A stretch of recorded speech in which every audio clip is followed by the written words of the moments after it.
everybody, welcome back to Sunflower Cottage Crochet. I am Sarah and today is our very first introductory video for Tunisian crochet.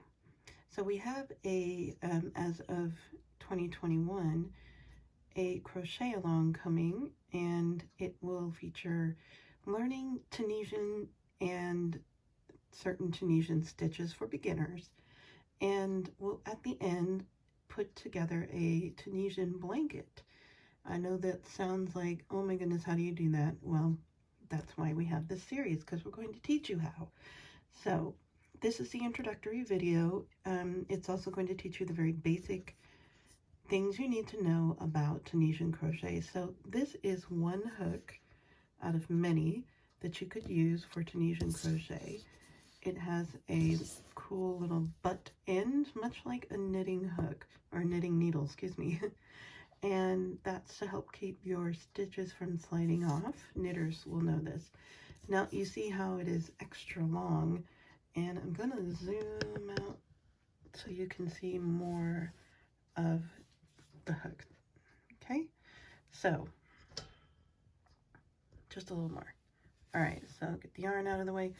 All right, so this is a nice long standard Tunisian hook. There are some that are just like about this long, and then they'll have a little cable that you can plug into the rear of it with a little butt stop as well that you can add to however long you want your cable to be. Those you can find on Amazon. I'll put a link to those in the description box below. This is a Furls. This one's called Cruella de Vil. It is ash and ebony. It is a 6.5 millimeter. So for Tunisian hooks, if your yarn label says use 5.5 millimeter hook, then you want to go up to a 6.5. And the reason is because the tighter Tunisian stitches are, the more the work is going to curl. And this is not a good example of curling Tunisian work because it is worked in the Tunisian purl stitch.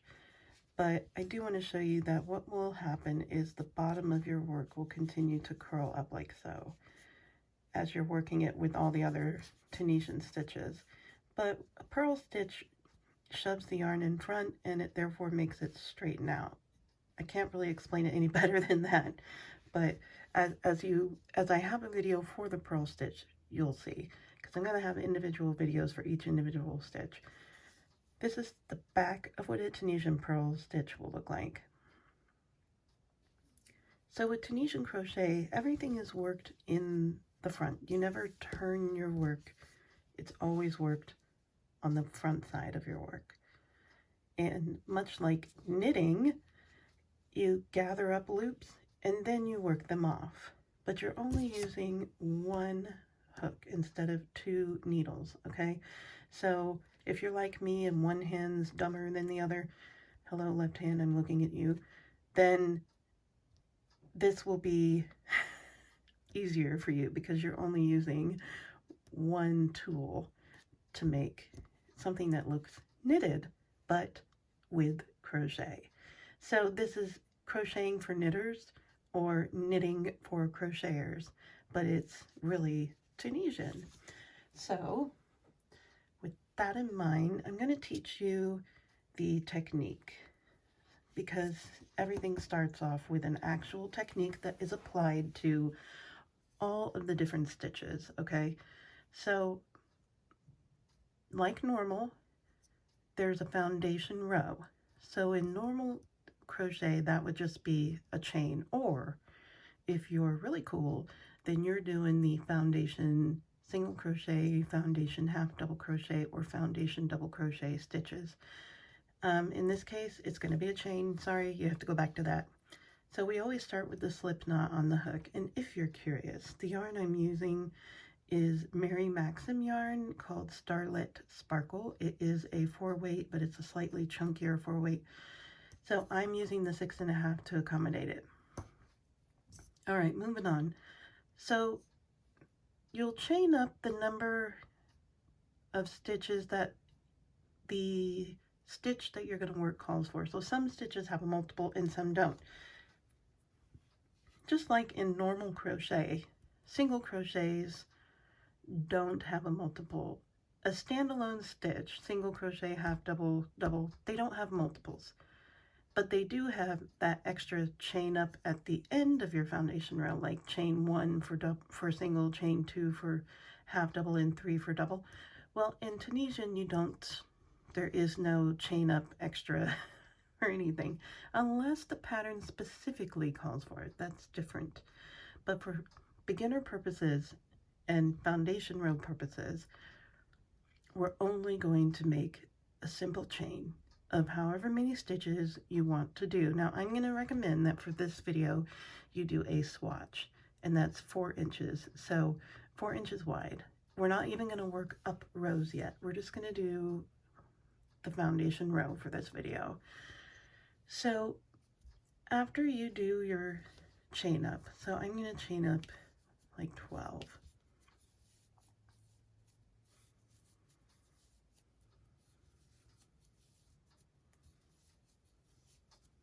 All right, so there's my 12, okay? Just like normal, nothing different there, crochet related. Totally different for knitters. All right, so now we're gonna do what's called the cast on, and the cast on consists of gathering up loops. Now,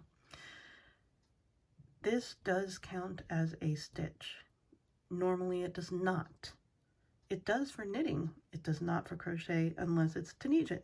So this is the first one here. So it's technically already gathered, okay?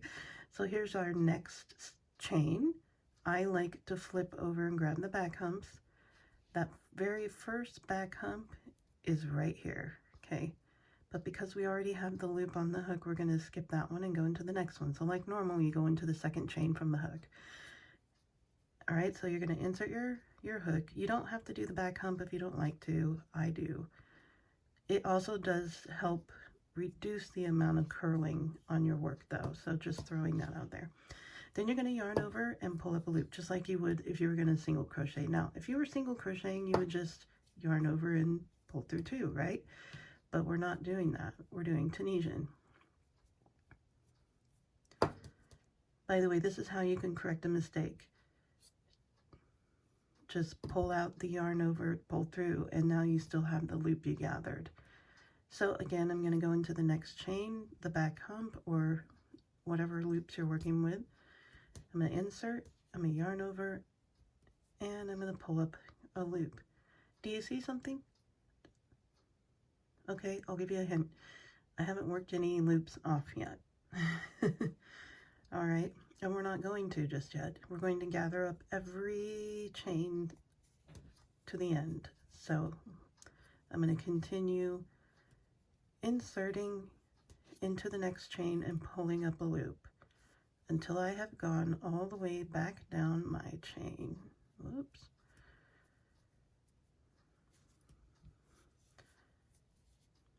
Okay, so I'm going to keep going, inserting into the next chain and pulling up a loop. It's like starting a single crochet but not finishing it. Kind of like you would do if you were decreasing. Except we're not going to decrease. There's some magic involved in Tunisian, you'll see.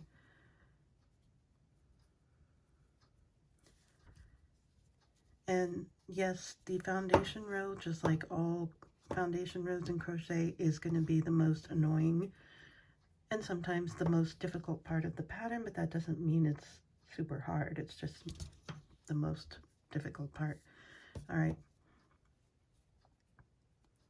So as I keep going here, and yeah, it is difficult for the back humps, but in my opinion, so worth it in the end, and this is the only time you're going to have to do that. Though there have been plenty of times when I'm like, okay, done trying to do that, and then I'll frog and then pull from the regular stuff.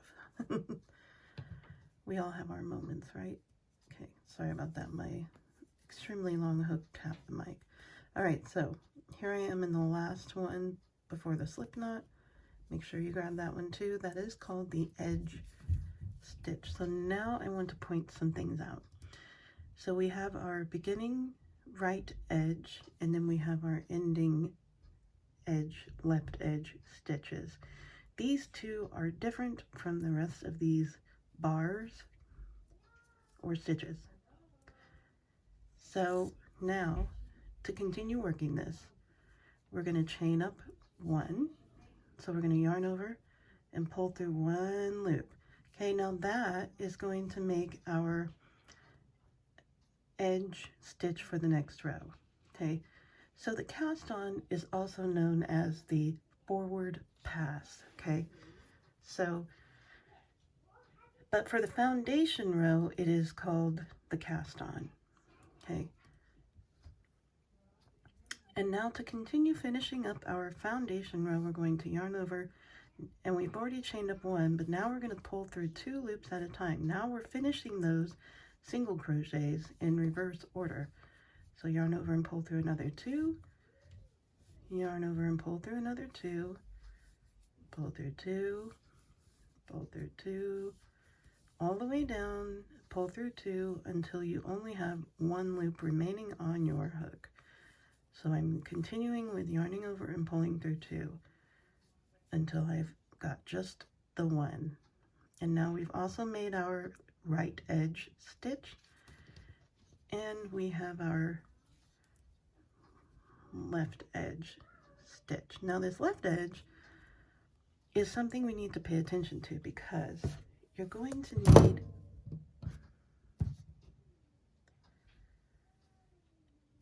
now this left edge is something that we need to focus on, because you're going to need to know that you need to insert your hook through the 2 legs of the stitch.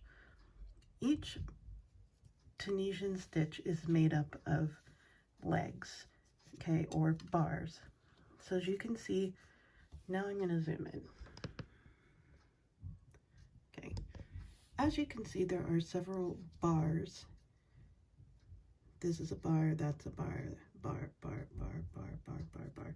Okay, several bars. And again, this is the right edge and the left edge. We don't ever insert our hook into the right edge stitch, which looks like the first vertical bar, because that would be increasing our stitches.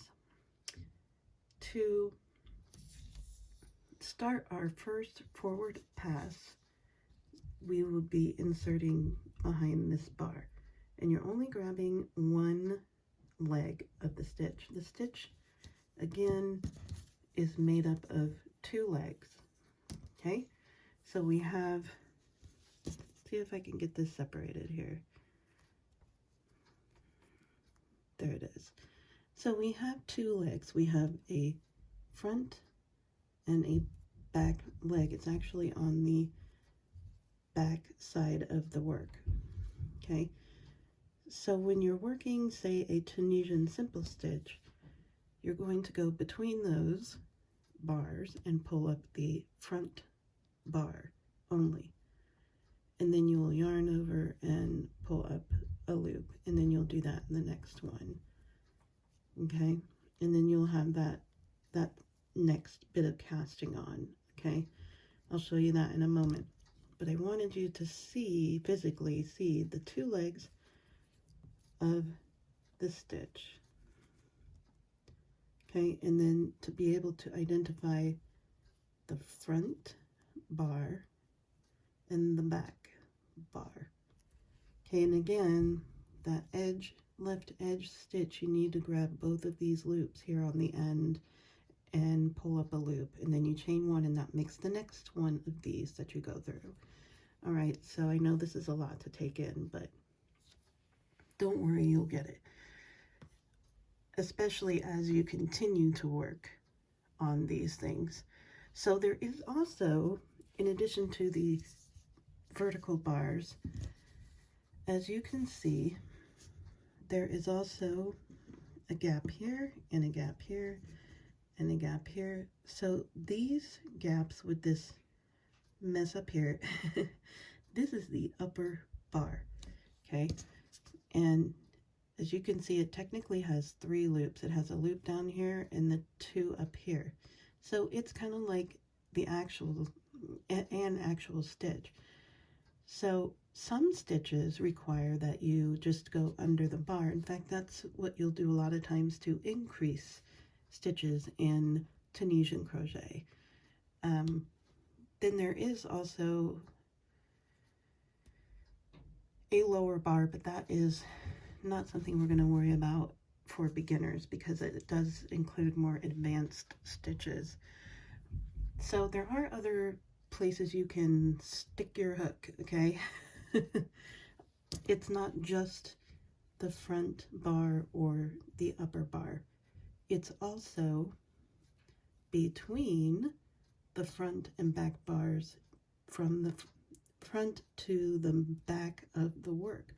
In fact, that's where you insert your hook to make a Tunisian knit stitch, which you guessed it looks exactly like a knit stitch in knitting. Okay, so again, that was between the front and the back bars, right between and out through the back. Okay, another place is, of course, through the bars. Again, those are more advanced stitches. But then there is, again, for Tunisian full stitch, instead of it, in this case, it wouldn't be increasing because you're not also gathering up the bar. You're only gathering the horizontal bars. So you would insert your hook in here, yarn over, and pull up a loop all the way down the row. Something else I want to tell you about Tunisian crochet. So this, again, we did the foundation row of a cast on and then a return pass. Every row in Tunisian crochet consists of 2 passes. Okay, so bind off is another term that is more knit related than it is crochet. So for the Tunisian crochet, because it is a combination of knitting and crocheting, you cast on and then you need to bind off. To bind off, your row is going to start out like this, like normal, okay, with all gappy and holy. And we're going to grab up like we normally do, go into the bar and pull up a stitch. Now there's 2 ways to do this. You can just pull through like that to kind of do a slip stitch.